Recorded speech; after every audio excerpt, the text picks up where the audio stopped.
I'm your hostess, and this is my podcast, Trade Secrets.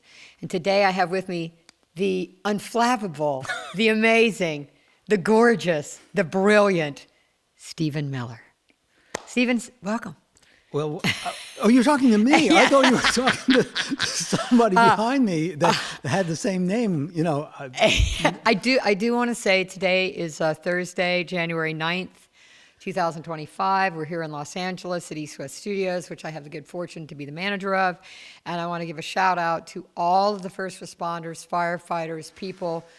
And my prayers go out to anyone who's been affected by the wildfires here in California. You've probably seen it. It's quite gnarly. This podcast won't air for a couple months, but I just wanted to give a big thanks to the people who have helped save so many homes, and prayers to the people who lost your homes.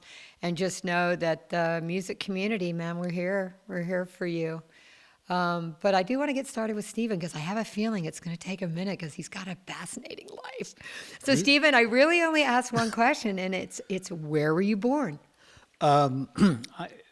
Interestingly enough, I'm going through that now. I'm going through a whole genealogy thing. But I was born in Newark, New Jersey. Oh, okay. Grew up a few miles away from there. All right. Siblings? One sibling, older, 2 years older, and spent up to 17 in the suburb of Essex County, New Jersey. As the crow flies, about 15 miles due east of Greenwich Village. Oh, wow, nice. So what did your mom and dad do? Try to keep me posted. My dad had a business of silk screening. And cool. And he had a factory in Newark. And Do you make T-shirts and shit, or art? Or? No, I mean, in those days, if you looked at trucks of Esso and Mobil oil Right. companies, the things, they weren't painted, they were decals. Right. And the same things if you saw oil tanks around. Right. So Esso and Mobil were his biggest Dude, God clients. bless. And yeah. And mom was a mom? Mom was a teacher, and then when we were born, kind of did the normal 50s homemaker thing. And God bless then her. as my brother and I got older, she went back to be a substitute teacher. She moved out, got her own apartment. Yeah. Well, we would have hoped so. That would have been made some of us more happy. No, but Mom then taught at actually my high school and the next high school over. Bummer when your mom's a teacher at your own school. Well, especially when she was a tight ass motherfucker. Oh, dude. So my friends would go, "Oh, God, man," Were they musicians, either your parents? No, God, so unmusical. Oh, okay. Did you play it? I had chorus and music in my high school, public high school, and stuff like that. Did you have music classes and programs? Oh, yeah. Were you in the band? I Did you was sing? in- Can you sing? I was in band and orchestra and chorus and Musical theater? No. I actually was. You'll be fine. You'll be great. I was Bye Bye Birdie. I love it. I was Birdie, and you gotta be sincere. You gotta. I be. love it. I was kidding, but I love it. No, musical theater was actually.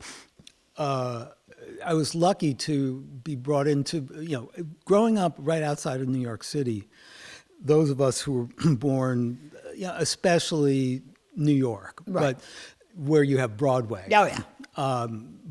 But if you were brought up in any of in and around any of the major cities, and you were get to go to concerts and things that other people didn't, Of and course. it didn't, like when you're growing up, Big market. your environment is what you know. You don't know anything other than that, Right. And so it took a while to realize, I have this privileged, background where I'm going, yeah, I was at Philharmonic Hall. I got to see Yeah. Ravi Shankar, in 1967. I was, Miles Davis, Charles Mingus. Amazing. I saw Broadway shows. Did you go see Les Paul? I did well later on when Yeah. he was doing his residency at Was it the Iridium? at the Iridium. Yeah. Yeah. But growing up in the, even was at one of the Leonard Bernstein Music for Little People concerts at Carnegie Hall. Little people as in children or Yeah, people that weren't very yeah, tall? I think there were some of those too. But it was it's a great concert series that was on. That was televised on CBS. Oh, cool. For years. Oh, cool. Leonard Bernstein, and he would explain to the kids about the music, and it's an amazing series. You can I'd like find it I can online. Find a PBS or something. And the one that I went to was Peter and the Wolf, and explaining which instrument was which, and that was Dude, yeah, that's so cool. I love the music from that. yeah, it was fascinating, and it just led to me. I mean, I was fascinated with music by the time I was a little kid. So, my first instrument was, I think I chose trumpet, and then I went to trombone. Because you wanted to be Miles Davis. To baritone horn and then I was playing baritone horn and valve trombone, but at the same time I started guitar lessons. Did you know that Keith Munson, our trusty Steed, who's recording this, has a master's in trombone? I do. We've talked about that at length. Trombone is cheating. What is that? I don't even know what that is. So, but I also started guitar lessons at 7. And so that would have been, a little before, It's in the 60s. We're going to just say it. It's Yeah. in the 60s. Yeah, I'm proud. It was a year before the Beatles. There you go. I was kind of going, yeah, there's some shit happening here. Dude, I and remember I was 5 and I heard Twist and Shout, and that was it. It was all over. yeah, it was like even beforehand, hearing. In New York, we had WOR radio, which was the radio station most of our parents listened to. And it was news and talk, but it was MOR of the time. So you had Sinatra, Stephen Right. Eady, you had all that stuff. But the funny thing was that I've told this story many times. This was, late 50s, early 60s. So I got to hear Ella Fitzgerald and Sarah Vaughan and Nat King Cole, but they were not playing the classics that I got to know later, that jazz people knew. It was these newer recordings, and I got to actually ask Ella Fitzgerald. They were the and pop stars. Well, they were trying to sing because the producers were trying to make more contemporary records. So instead of swinging, Right. it was like boogaloo. Oh, And they're wow, trying cool. to sing like rock and roll, and it sounded so phony to me. And Oh, that would be weird. And I hated that shit. That would be weird. And they also hated it. When I asked, one time I got to meet Ella Fitzgerald, I said, okay, those records, and she said, oh, God. But I understood later on that they didn't have a choice. It was either not record, Right. because there weren't. The record companies were trying to make commercially There was a viable records. lull at that point in the early 60s. It was like, okay, you're not doing, the Verve records of, Ella Fitzgerald and Right. Louis Armstrong and all that was done. So the producers were trying to figure out places for those artists. Wow. And Ray Charles survived because he wasn't just a straight jazz singer. Obviously, and the pop records that Nat King Cole were doing became really well known. I didn't even know of the great Nat records until for another like 5-6 years Right, when right. I'm going, oh, well, this shit This rocks. is his real This thing. is way better than Yeah. Ramblin' Rose. Yeah, yeah. For people, if Ramblin' Rose, Right, no, dude. Ramblin' Rose. How is your guitar adventure? You personally, as a guitar player. my actual adventure with the instrument? Yeah. Well, Are you good? Can you play? I was, Pretty yeah, good? I was really, really good. I'm not surprised I by that. had a band, and we What was the band called? Cacophony, and Oh. opened for many, many, area, shows. In those days, late '60s, early '70s. Did you wear matching suits? No, we didn't wear matching love suits. that, though. But there were minimum of 3 acts on a bill, and sometimes 5. Right. You had a regional or 2. If there were 5 acts, you had maybe 2 regional acts. I mean, I still have ticket stub for shows where it would be like, okay, and then the Byrds are maybe the first act, and then the Moody Blues, and Wow. then Santana. I mean, Wow. and also they had in those days comedians opening also. Right. So I got to play shows where Jay Leno opened. Where the MC is a comedian, yeah. Well, not even the MC, just the comedians Oh. open, and then playing shows with Jay Leno. I think we should and bring that back. Robert Klein. Oh yeah, that's Let's great. do that. I think the write-off room here in LA does that. Yeah. But I was a serious guitar player, but then at a certain point where I was going to audition for one of my idols, and I realized like I can play serious jazz stuff, but I didn't have the interest. My interest was more internal. The fact of going out and playing in front of a bunch of people, and it was noisy and people were yelling, I was like, yeah, that's not my interest. I kind of realized early on I was infatuated with records. And recording. And why a Stones record sounded way different than a Beatles record. And you could take records that had the same exact instrumentation. Can we just say Jimmy Miller? Well, no. But Are you related to Jimmy Miller? No, I'm not. But, Your cousin Jimmy Miller? But I became infatuated with why they sounded so like, okay, it's 2 guitars, a bass, and drums. Why is that so different? And then I was scouring the record, the jackets, and in those days, I'm talking mid '60s on, there wasn't a whole lot of information. I mean, even the fact that when my 7th grade guidance counselor asked me, what are you going to do?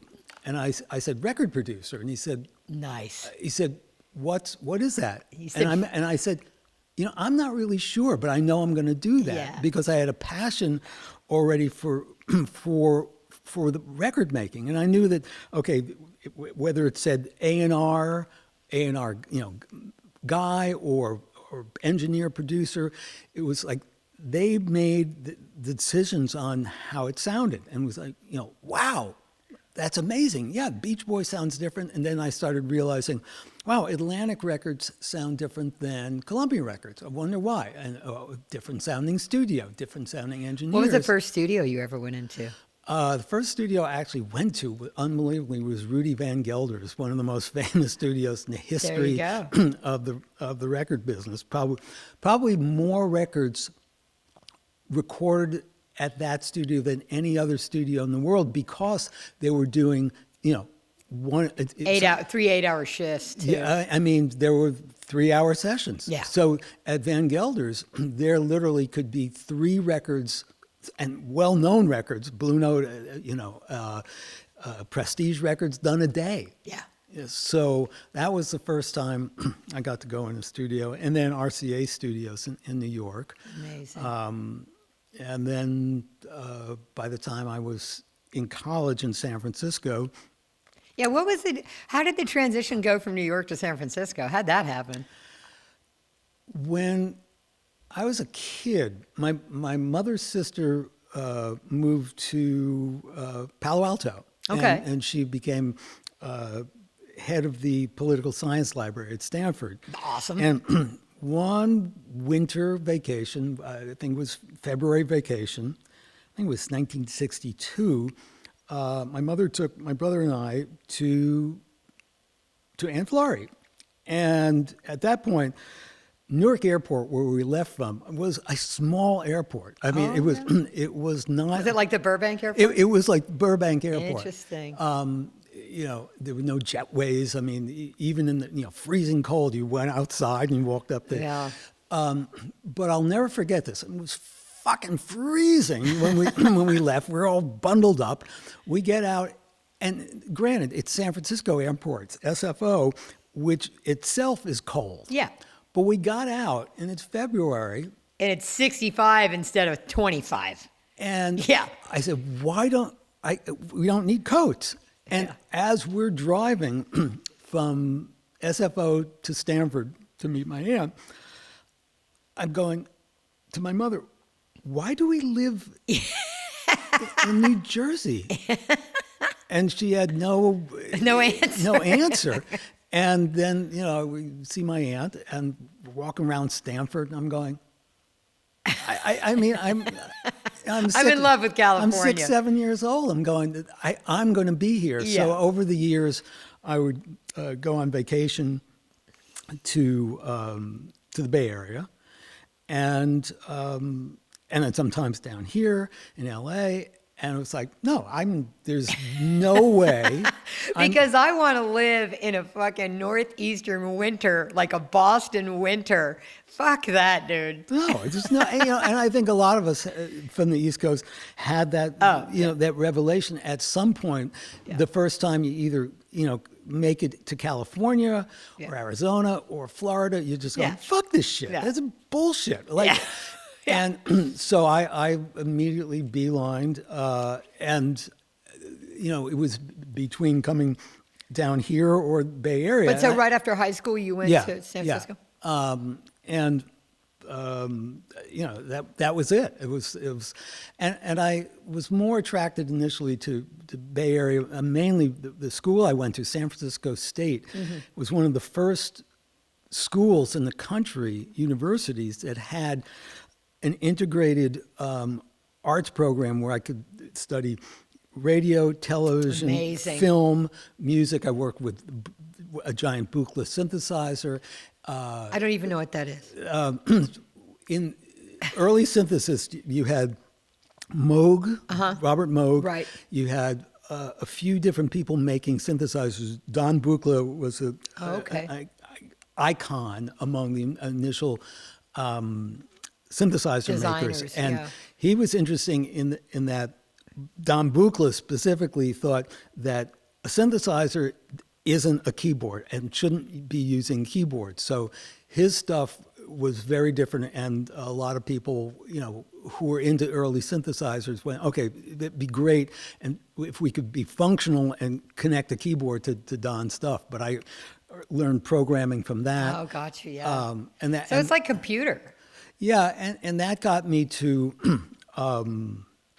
Bernie Krause, who was one of the pioneers of synthesizer. Beaver and Krause were the first guys using synthesizers, playing with the Beach Boys and Good Vibrations. Yeah.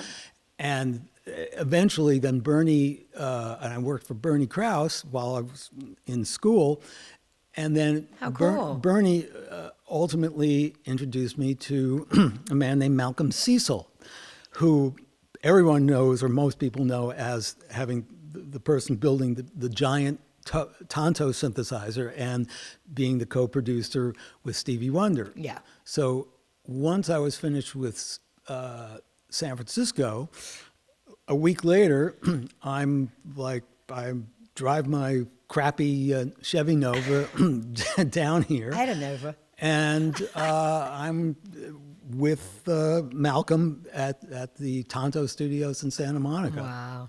And that was yeah. So California was there, but interestingly enough, to kind of give a little bit of context, before I came down here, like the year or two before, I met this guy. I was introduced to this guy who started this tiny little record label.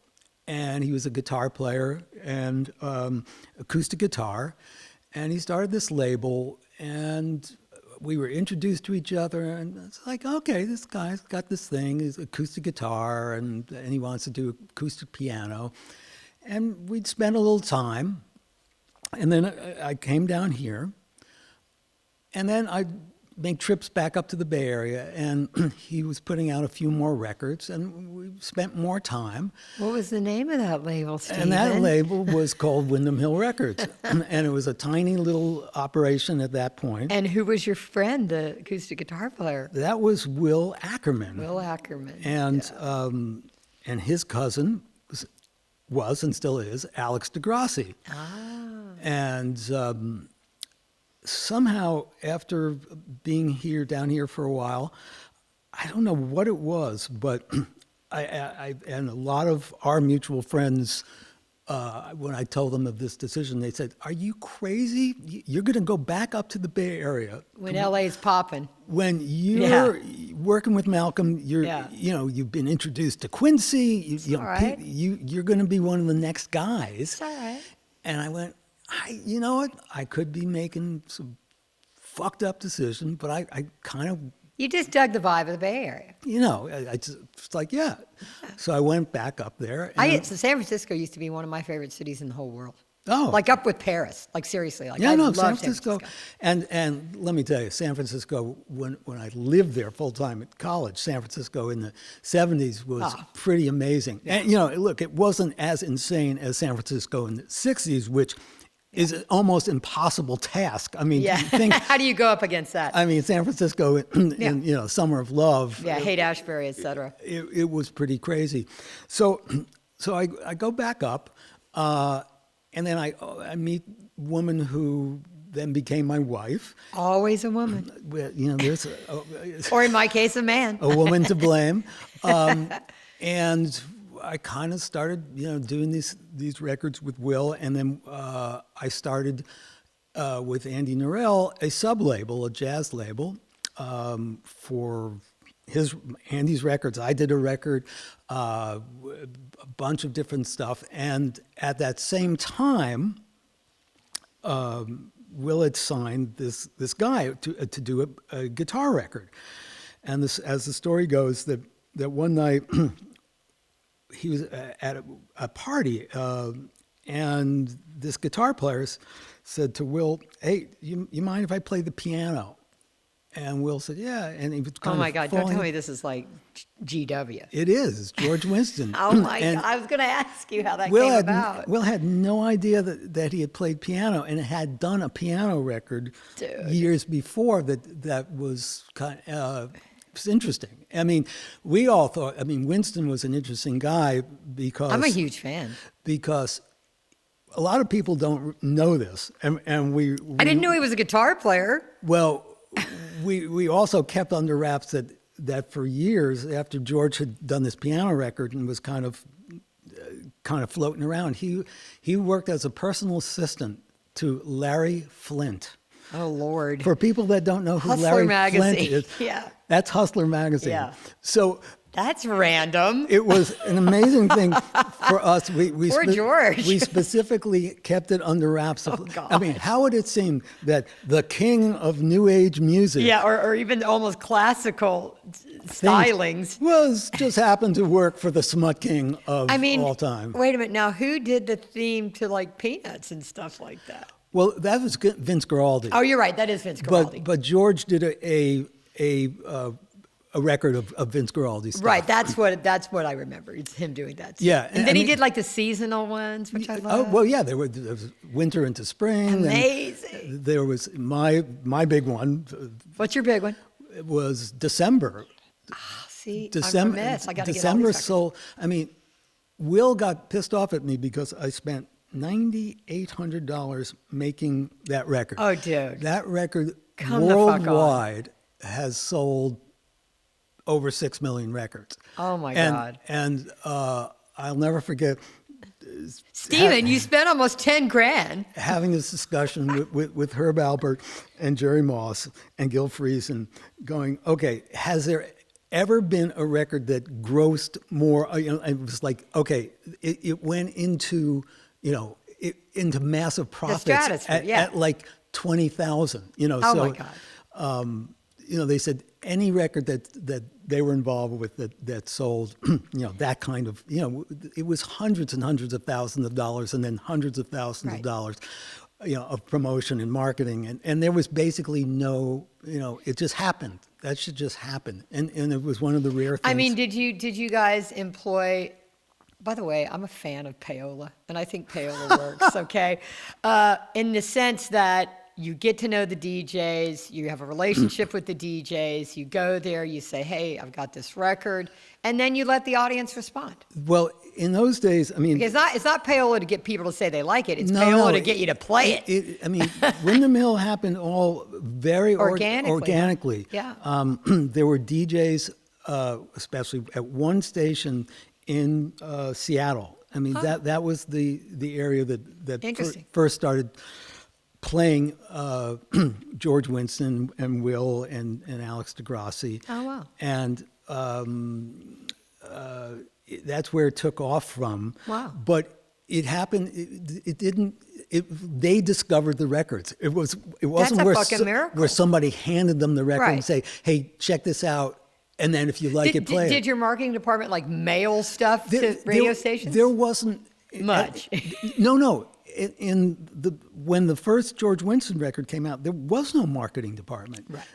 There was a few of us. There was just Like 4 of you or something. yeah. And then as the label and that record, the Autumn record, it started to sell like 50,000, Oh, then my God. 100, then 200. So I'm so happy to hear that, though. And then suddenly it's a gold record, and then it's a million seller. And there literally wasn't a marketing department. There was one guy, Jeff Hyman, who was promotion. He came down from Seattle. He was originally with the radio station that first played. Oh, wow. And so God, that's a lot of faith. Jeff came down Good guy. from Seattle and was promotion. I love it. That's it. Dude, And- it's so And it changed, obviously. We got so big so quickly. So that must have been growing pains. from 80 to 82, it was growing at like 500 to 700% a year. Did that freak Will out? Well, yeah, it actually did. Yeah. So we went from selling, $50,000 worth of product to Right. selling Millions. in a short time, and then we knew we needed to. This is not a problem, though. No, but we knew we needed a partner, Right. and so we went around and talked to the presidents of all the labels. So, we're talking today when there's fires, and I remember being at Mo Austin's house. And talking to Mo and talking to Bruce Lundvall, who was Yep. running Columbia at that time, and the decision was, even though they all were great, it was Herb and Jerry at A&M. They completely understood. They understood that we knew what we were doing, and as Will always said, Gil Friesen and Jerry would say, "Will, I don't understand what the fuck it actually is, but keep on doing what you're doing." Yeah. We're gonna let you do your thing. Yeah. And so that's respectful. That really, it really And helped. rare. Well, it was, Yeah. and so They didn't try to make you make fucked up pop records of people that didn't do pop records. Yeah.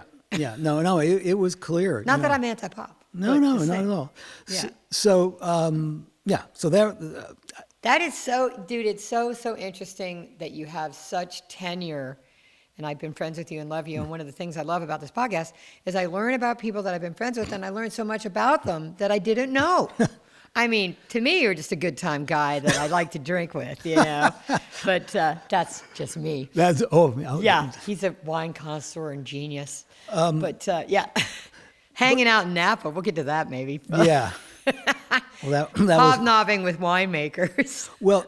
So one of the other amazing things that happened during the Windham Hill years was that as we were growing and exploding, this other company in Silicon Valley, Palo Alto was, Silicon Valley, was having massive growing pains, and they were at a cusp, and this is Apple Computers. I just have to say Steve Jobs. And what was going on was the Apple One was known, but The Lisa. Well, no, but this is way before that. Oh, wow. They were saying, okay, we've got to come up with 3 new products, and if at least one doesn't explode and become popular, I mean, and a lot of people don't remember this because this is 40 some odd years ago, Apple would have folded. Wow. And so Steve Jobs, they and Wozniak, they hired John Scully, who had been the president of Pepsi. And I remember thinking, God, what is somebody, Marketing. who knows? Yeah, exactly. Who just knows cola? Yeah. But it's like, no, he knows how to market. Selling something. So Yeah. Amazing. So what happened was that the Lisa, the 2E, and the Macintosh were being developed at the same time. I mean, people who are into computers and the history of it know this. But what was going on was that they were hiring this new upstart advertising agency called Chiat Day, which was a new company mixed by 2 different companies, by Mark Chiat's company, but what Steve Jobs told them, he said, okay, I want this record label to be the music, because he loved what we were doing and he loved the aesthetic, and it was close to, for Steve, what he perceived the aesthetic of the records that I and Will were making was meshed. Interesting. So he told the Chiat Day that that's a non-negotiable issue. Dude, we love this. And so it began. I had done commercials in San Francisco, but suddenly I was thrust into going, okay, you are going to be creating the music for Apple and for the face of these products, and Steve wants them to be the Windham Hill aesthetic, which started the relationship where I had to be dealing with Steve, the good and the bad, and spent a lot of time with him and around the old. Are we going to say bipolar? No, Just Steve, smart. Steve was just look, it's well chronicled. He could be an animal, and he could be just. Did he have Asperger's? Probably. No, I don't think so. No? He was just. As I like to call it, ass burger. Yeah, no, but it was pretty amazing. I had a lot of Will Ackerman and I years ago up in Santa Barbara. We hadn't seen each other in a while, and we were regaling each other with our crazy Steve Jobs stories. I mean, of like going kayaking on the Russian River with members of the Grateful Dead, and then like having this like late night in Cupertino and ordering pizzas, and the pizza delivery guy was a dwarf, and we didn't know how he was Because that's normal. driving the car. I mean, and me taking Steve on record runs to Tower Records. Oh, to record stores. Oh, fun. Down in Mountain View, which was pretty new at that point, the Mountain View Tower Records on San Antonio Road, and filling up his car, with hundreds and hundreds and hundreds of. Well, of we're records. assuming he was an audiophile and had a good stereo. Well, we got him a good stereo. I was going to say, did somebody hook him up? Yeah, hooked him up. I mean, his house at that point was completely bare, and sat around, listening to the records that because he really loved Dylan. He loved certain things. I said, okay, if you love that, I think you're going to like that. Oh, cool. And so just filing records into his car. But Steve was, again, he's very well documented. The funniest thing that ever happened with me and Steve, I was at a meeting at Apple, and if people remember the Apple commercials, I mean, they were amazing commercials directed by, Taylor Hackford. Yeah. I mean, they were amazing, Film directors. Yeah. Yeah. Really amazing. Blade Runner had come out. Yeah. And we're having a meeting, and I said something. I got excited. I said, Steve, listen, I got a great idea. I got a great idea. And blah, blah, blah, blah, blah, blah. I don't even remember specifically what the issue was and what the great idea was. But Steve took a second, looked straight at me and went, that's the stupidest fucking idea I've ever heard in my life. Jesus. Now, there were plenty of people, maybe 8 people in that room.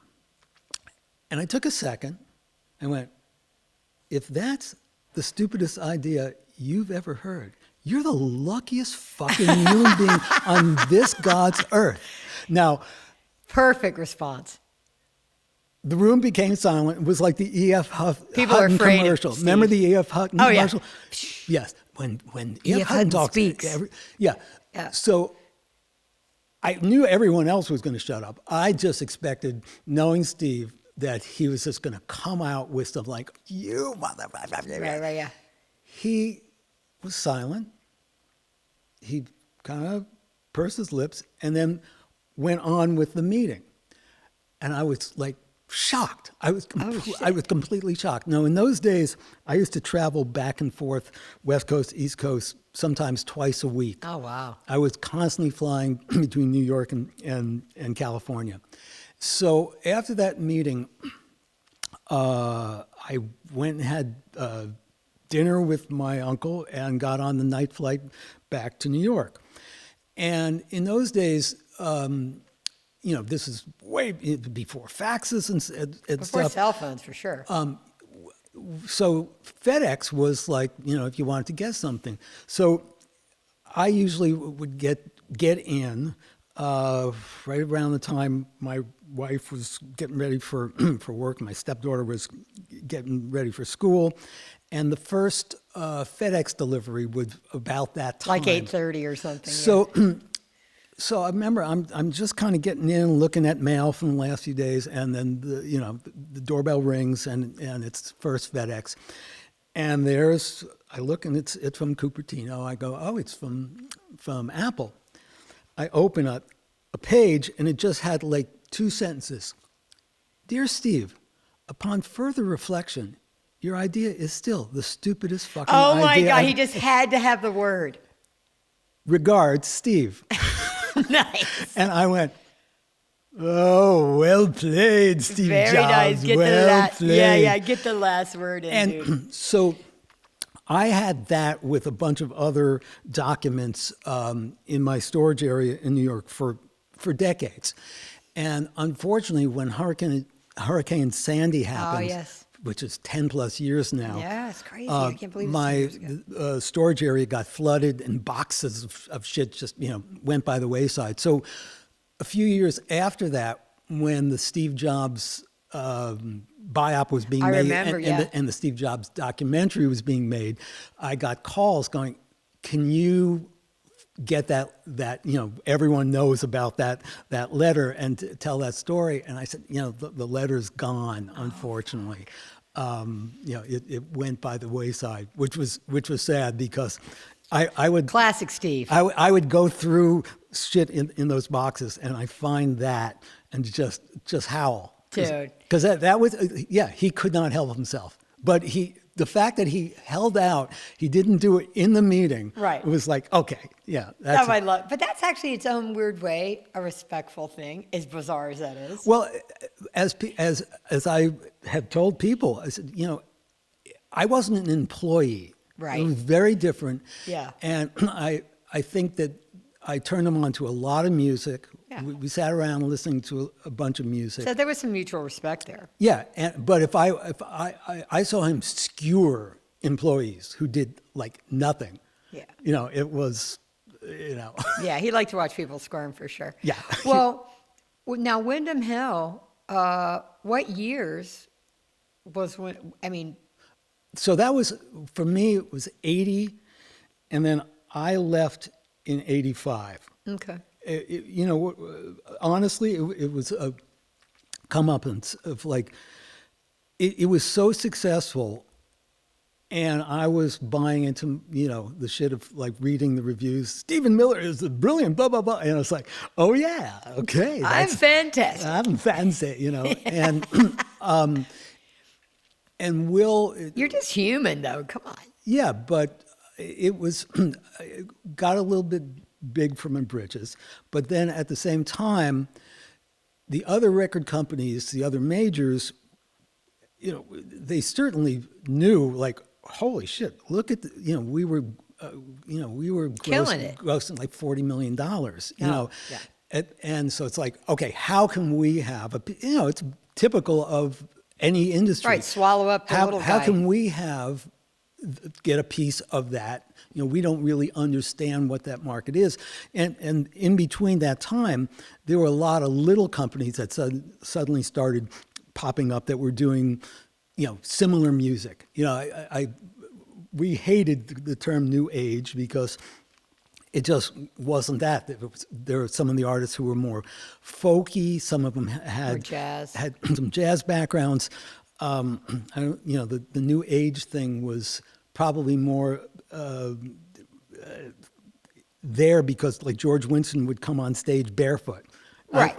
and so, So it's it's like the hippie. the hippie thing. And Yeah. you know, even though at one of our big shows in '82 at Carnegie Hall, Wow. I begged George, put some fucking shoes on. Yeah, It's yeah, you're in Carnegie Hall, yeah. You know, this is Come on, where, bro. you know, the Benny Goodman, you know, show. There was a lot of history here, Yeah. and Be reverent. he did, you know, Ah, well. he didn't. But so there was a lot of stuff. So the record companies, the other majors, came calling Vultures. on me, like, hey, can you come and create a label? Did like- that cause a rift between you and Will at any No, point? at that point, there was a rift that was happening already because for multiple reasons. I was getting too big for my britches, and I felt like, yeah, I sold so many fucking records, you know, I deserve this and that. But I know you respect him, and I know you always. Oh have. yeah, no, Yeah. but there was, and there were also changes. We had a bunch of other new sub labels, and yeah, there were Was things. GRP or what What? were some of the subs? Was GRP? What was some? No, of the no, GRP is that's Dave Its own- Grusin and oh, Larry you're right, Rosen. that's Dave Grusin. But we had Open Air, we had High Street. And were they genre driven? Like, was the point? Yeah, ultimately, they started out a little vague, and then they got after I left, they got more honed Focused in, or whatever. where High Street became the modern Gotcha. folk label and whatnot. What happened was I talked to people at MCA, talked to Warner's again. And at Warner's, you know, again, it was like Mo wanted me to be doing something very specific, and I said, yeah, I do that, but I want to be able to also be able to work with some of the other jazz artists. And he said, no, I want you to do this, and I was like, no, I want to, you know, I was too expansive. Ultimately, I went. And I regretted the But deal. I can get not wanting to be like fucking pigeonholed. Well, I ultimately went with RCA, which was like the worst thing possible. So RCA was the weakest of all the labels.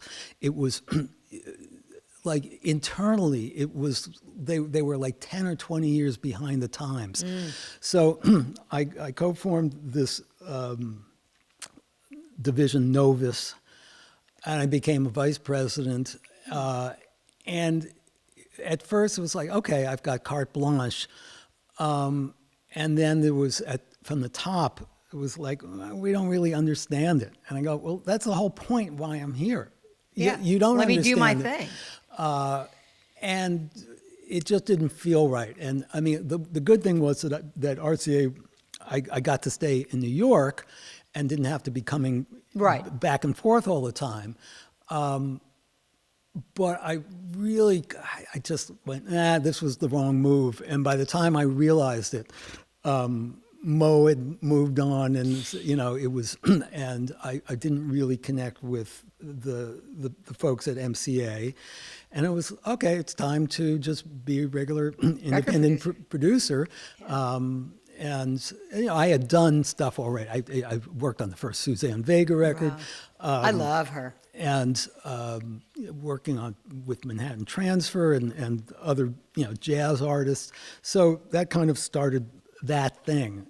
And I always said it would have been best if those offers to be a vice president at other record labels had come later, because I was too narrow focused.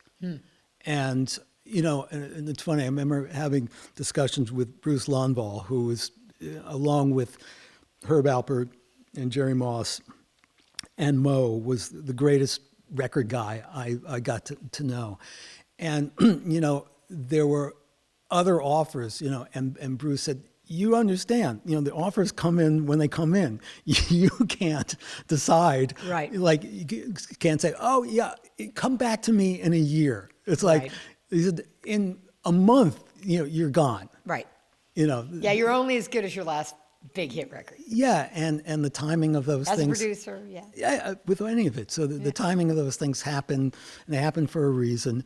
And you go on with life, and sometimes you go, man, that was a fucked up decision.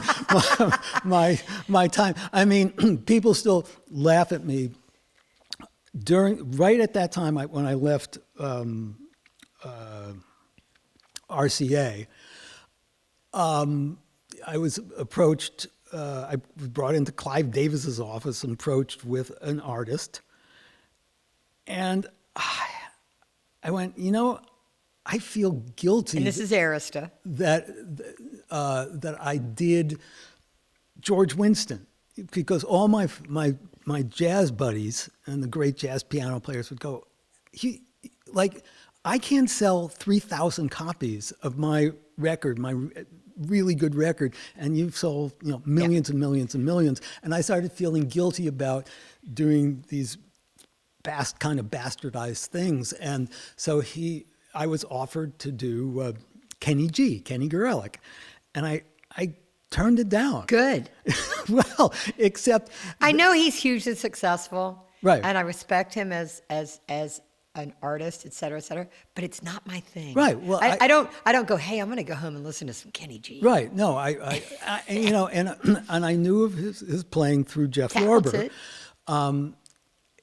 It was just something. He has a thing. Well, yeah, and A successful my thing. ex-wife literally for the next 2 years Oh, God. tortured me because Should have done that Kenny G record. well, she took a step farther.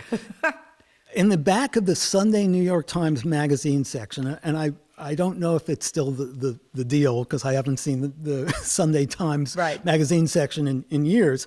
There used to be exclusive properties. And so each Sunday she'd be going through, this, and this is 40 years ago. So, $1.5 million, $2 million place. yeah, it's like a $20 million now. Yeah.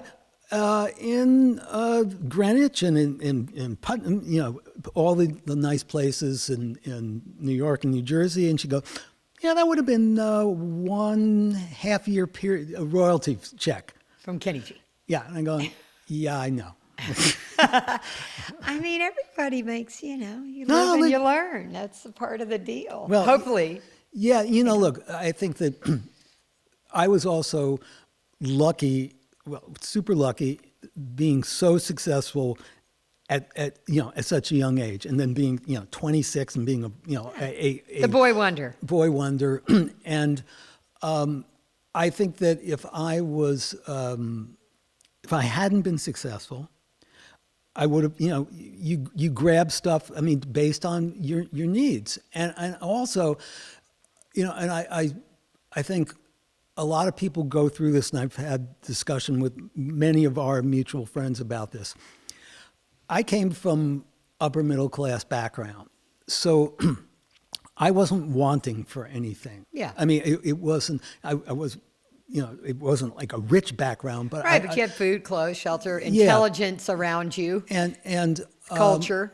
So other people that I got to meet and interface with, even at a youngish age at that point, would, when you're out of your mind, you take everything. And it's like, no. And part of me misses that. Well, it could also be construed as integrity.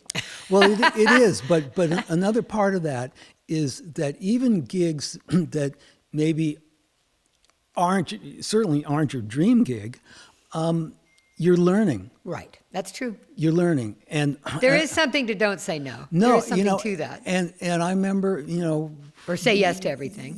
meeting like Jay Graydon, David Foster, and those guys who were just taking every gig and going, yeah, there's something to be learned by every gig. Right. And I really believe that, it's like, yeah, I turned down records of idols of mine, of Freddie Hubbard, of Billy Cobham. Oh, because you didn't think that they would be relevant? Well, or- well, also it's like, yeah, it's going to be a pain in the ass. That's not exactly how I want, I'd have a conversation with them. Yeah, I don't want. They didn't share your vision, Yeah, basically. yeah. Yeah. And so that was ultimately, I mean, okay, foolish. true to yourself, sell out. True to yourself. Yeah, but that's There's how an I- in-between, right? Well, I think Is there? when you're younger, you look at and say everything that's not in your wheelhouse or what you want to do Is exactly sellout. is sellout. Where you come to realize later, like, no, That's success. well, it's success and it's learning craft, and I True, think right. that something that I've constantly done when I've done seminars, and I've tried to stress with younger people, learning your craft and constantly just never stop learning it Thank you, God, for saying this. is Yeah. it is the deal, and I probably would I have been more skilled if I had taken every gig. Maybe not, but I would have been more. My head would have been a little bit more flexible because I would have been in more situations that I had to be flexible. Yeah. And if I had any, the worst thing that I was inflexible. Yeah, that's. But then look at Steve Jobs. He was inflexible. No, It worked for him. It used to be where, yeah. Didn't it? If you're going to do a record with me, what my thing is. There's a certain, I bring a certain sonic element to it. There's a certain musical element that's going to involve, a little bit more sophisticated stuff. And look, is that good or bad? I mean, that's one of the biggest discussions about the history of record production. Are you there 100% to serve the artist? The bottom line is yes, but some of the great producers Were the artists in their own right and brought their own thing. brought their own thing, Yeah. and you have to find who you are. And I wouldn't say he was inflexible, but George Martin definitely gives you the George Martin thing. yeah, but I mean, somebody like Foster. I mean, Oh, yeah. Foster. I mean, of anybody, you're talking about one of the most successful people, of the last 40 years. Yeah. And David brings his thing in. If you listen to a record and he's done it, you know he did it. Yeah, But it's a good thing. yeah, no, It's been good for him. No, and it's been good for a lot of the artists that He is a come- talented musician, though, and he knows musicianship. So, like, I had, he's worked here many times, and he's the sweetest. But my favorite thing is to watch him play piano. Yeah, no, When he's just fucking around in between takes, and he's that's how he relaxes. Yeah. Is he's going to play and bullshit, and then you're like, oh my God, he's freaking amazing. Yeah. But, Maybe so- you should have whipped out your guitar and just sort of like done a Stephen. No, well, I would do that. Look, I wrote, Oh, cool. I would write the arrangements. Oh, see, So that was part of my thing. Stephen is for hire, by the way. Don't ever think that people are not. If they're alive and breathing, chances are you could probably hire them.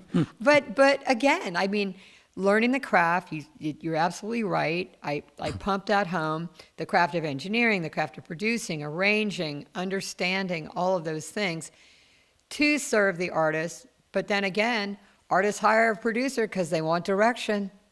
I mean, Tom Petty said to me one time, he goes, I'm the leader of the band. The band isn't probably going to tell me no. He said, why I hire Rick Rubin or why I hired Jeff, whomever, is I need someone to tell me no.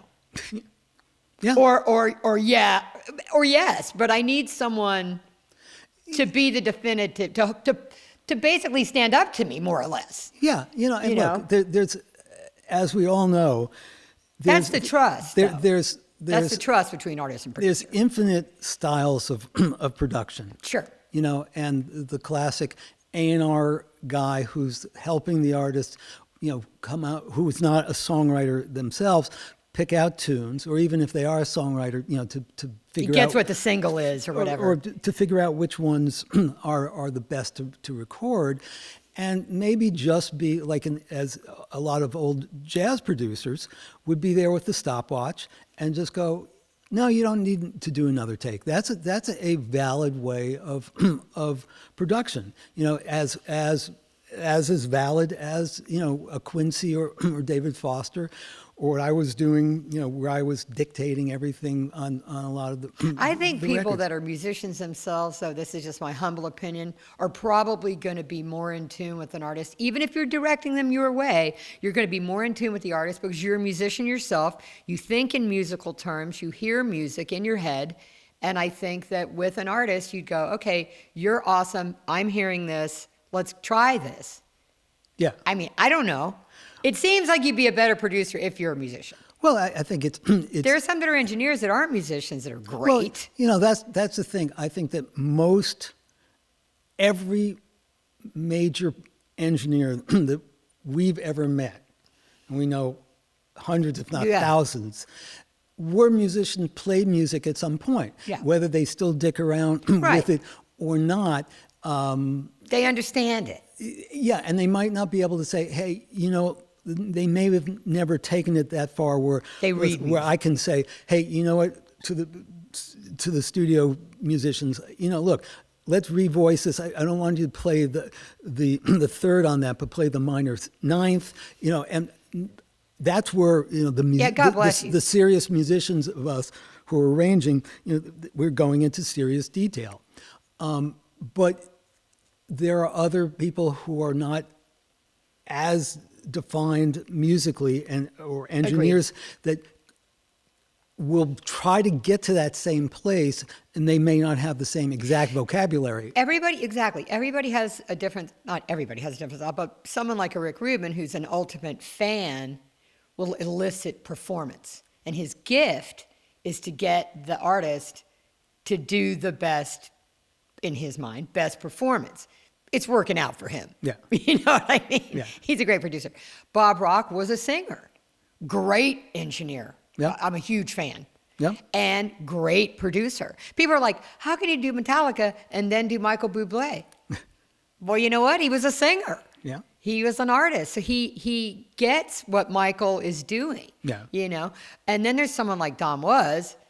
Dude, Yeah. a fucking genius. I mean, he could do a Bonnie Raitt record and then do an Etta James record and then do a Solomon Burke record. You know what I mean? And then I've loved the guy. But everybody brings, you're just you, and you bring you. Well, look, you can't not be you. You bring your experiences, and everybody Yeah. has a different skill set. I gotta be me. Yeah, no, but and it's funny because there's always been, since I think you're a genius. well, And I love you. So everybody just needs to do fucking records with Steven and they'd be better records. I'm just saying. It's very funny you say that because there's a Windham Hill movie a documentary being done and a separate Michael Hedges documentary that's being done.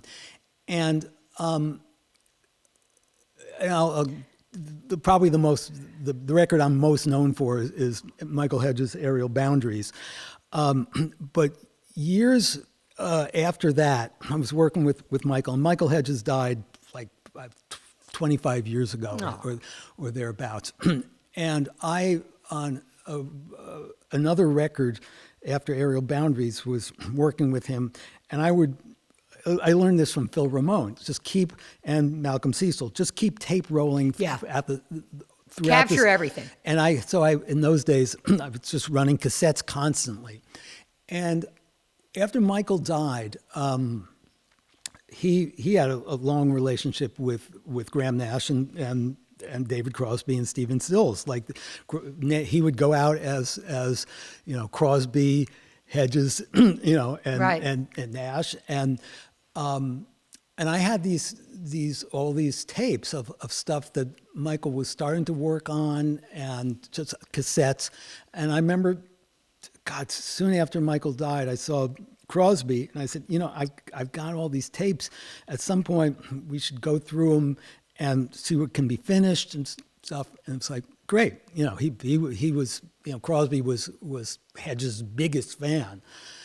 And so a few years later, I had moved and I chucked out boxes and boxes. I mean, thousands of boxes of cassettes. And then when I got myself back together, I looked and went, oh shit, the Hedges cassettes were Is that how I ended up with slides of Jimi Hendrix from a garage sale up in the valley that I found from Devonshire Downs in a box? So that happened, by the way. So you don't Who found those cassettes? So to get back to your genius statement, I saw Crosby. He was sitting at a restaurant with a guy, I don't even know who it was. It was a guy, and Crosby says, hey, blah, blah, blah, blah, blah. He introduces me to this guy. He goes, this is, he said, this is Stephen Miller. And he said, what's the deal with the Hedges tapes? And I went, I accidentally, threw him out. And he went to the guy who was having lunch with, he goes, oh, so you really want to know who this is? This is the genius who threw away unreleased Michael Hedges records. Oh, and so I was a little nervous at that moment, but Crosby, anybody who came across Crosby, knew. No, he was very sarcastic.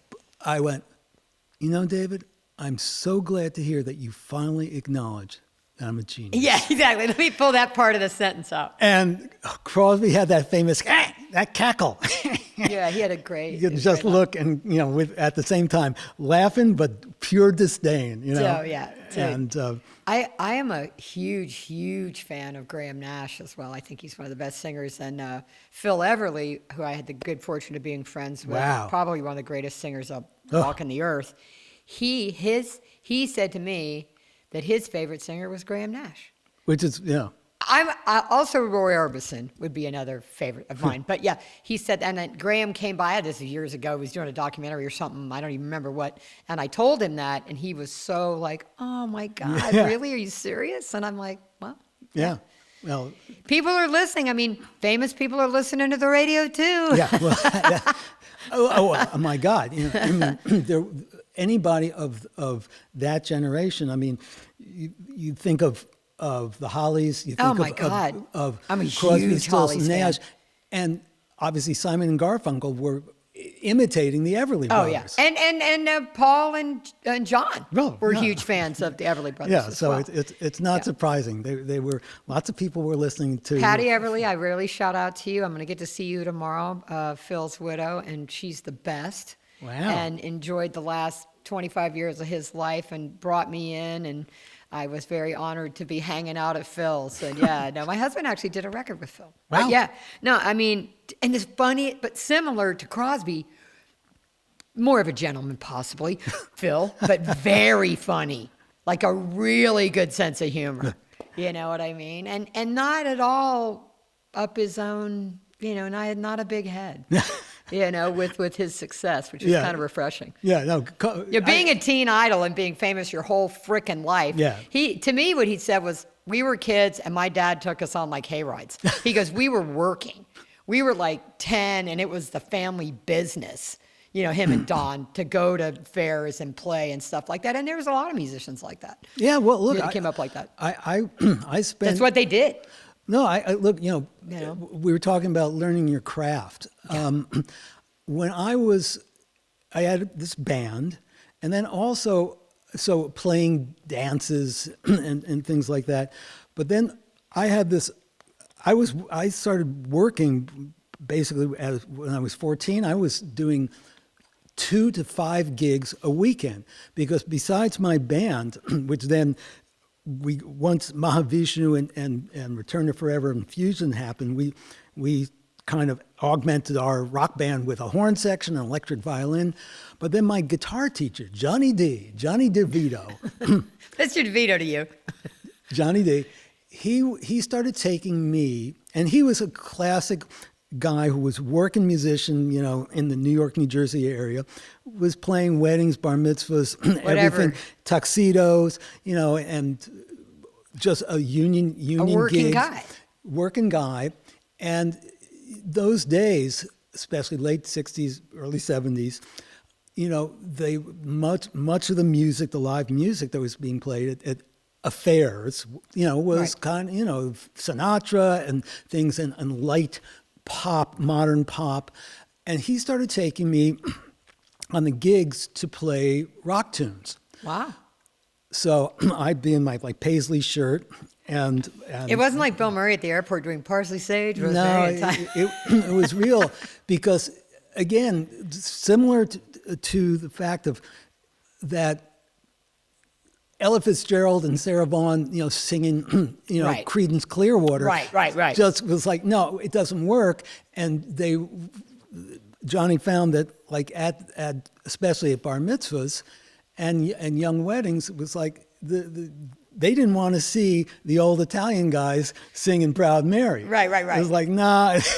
Yeah, it's weird. So I was up there. So then he started taking me around, and I was playing, all over New York, New Jersey metropolitan area on these gigs. So what was going on in between my sets, they were playing, the standard, the Tin Pan Alley and the Great American Songbook. And I would sit off stage with a guitar or bass, and I would start putting it to my ear and learning the Great American Songbook. Sinatra, Nat Cole, all Ella stuff, Sarah Vaughan, so one day, in the next year, so I'm 15 at this point, Wow. and I'm actually as tall as I am now, and I said to Johnny, I said, let me sing a Frank tune. Wow. Now again, you gotta think of this. This is 1971, New Jersey, Bar mitzvah. But these Italian guys, the band, and they're going to Johnny, my guitar teacher, I don't think the kid, we're not going to let the kid sing Frank. Frankie. That's a little disrespectful. The kid can sing the Beatles stuff. Yeah, Francis. And so Johnny said, give him a shot. So God bless you, Johnny D. I'm at in West Orange, at one of the halls in West Orange, New Jersey, and I start singing "Fly Me to the Moon." Yeah. And I love it. People went crazy. suddenly the kids are up, the adults are going, look at the They're kid. dancing to Frank. The kid is singing, fly me. No, I actually was a lower key. I love it though. So then they would start letting me play on their repertoire. Like, so Johnny would be playing guitar, so I would pick up a bass, and then I learned how to play. Dude, this sounds so fun.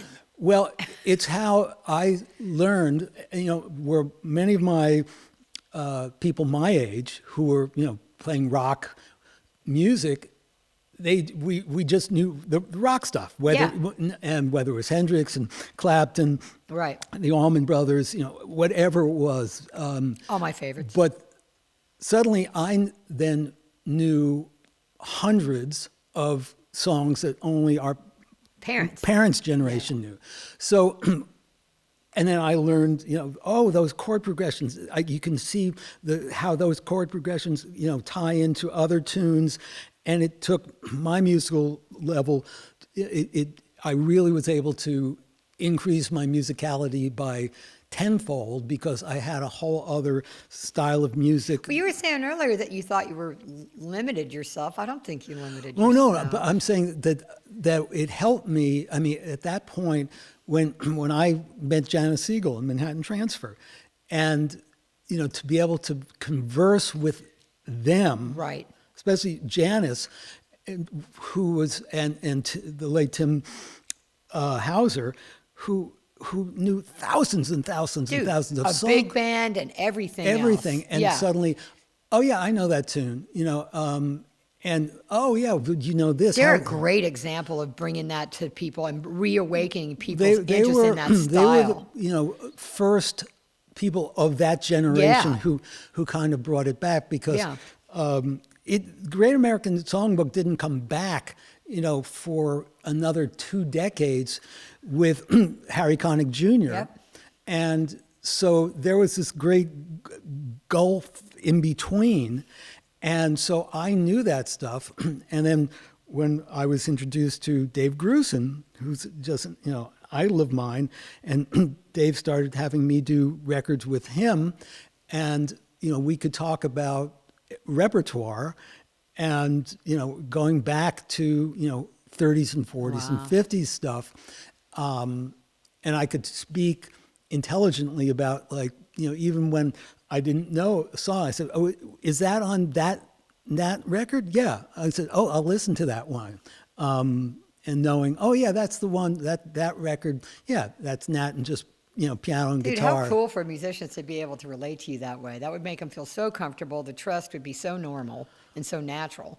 Well, look, I think that one of the things when artists or producers hire studio musicians, and I didn't understand, I think none of us understood this when we were kids, that, we were picking up a Monkees record. It's the Wrecking Crew, babe. Or the Beach Boys, that, yeah, it's not them. It's not, Yeah, right. It's Not Dennis. the- yeah. Dennis is not playing the drums Right. on this. And Tommy Tedesco is playing the guitar on this.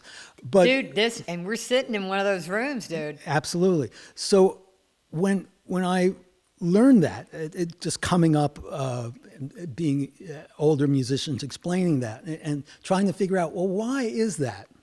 And then you learn, well, just because it's got. Well, they were really good and they could play a bunch of different styles. And you could give them a chart, Right. And in a half hour, it's a better sounding record than the band could make. The They're better musicians. and and it's funny with having this craft, and I've had to explain this to artists over the years of, like, it would take, I have a band, even solo artists that had a band or a touring band, and I'd have to explain, I could rehearse your touring band for 3 weeks, 8 hours a day, and it's still not going to be up to the standards it should be, whereas these Session guys players, yeah. come in, they've never heard the Dude, tune, God bless all and, the session players. and We in, love you. in an hour, it's going to, and a lot of the artists would go, I don't understand that, and I go, that's you're. But then they hear it and they get it. But my point is here, you have to to be able to get stuff done with musicians, with anybody, but especially in the studio. What are you talking about? Musicians never get anything done. you need to have share your vision, but you have to have a shared understanding. The understanding of, like, when you go, okay, our heads are in the same place. So when I say, hey, I want the drums more Lenny White than Billy Cobham here on this, that if I said that to just Joe Blow drummer, what? Yeah. They might know, well, they're two fusion drummers, but like, oh, know the difference between that. And you go, okay, I want more Jamerson, I want the articulation on the offs bigger, and I want you to use the back pickup. It's like, it's not like, oh, I don't know what that means. I don't know what you're talking about, but people who need to know. The shared vocabulary, and so you have to have people that have, the chops and the background, but you have to have a shared vocabulary and knowing, like, when you go, I need Jamerson more than Rocco on this bass part. It's like, dude, I could talk to you for like 3 or 4 hours. We might have to have a part 2. Where are we at?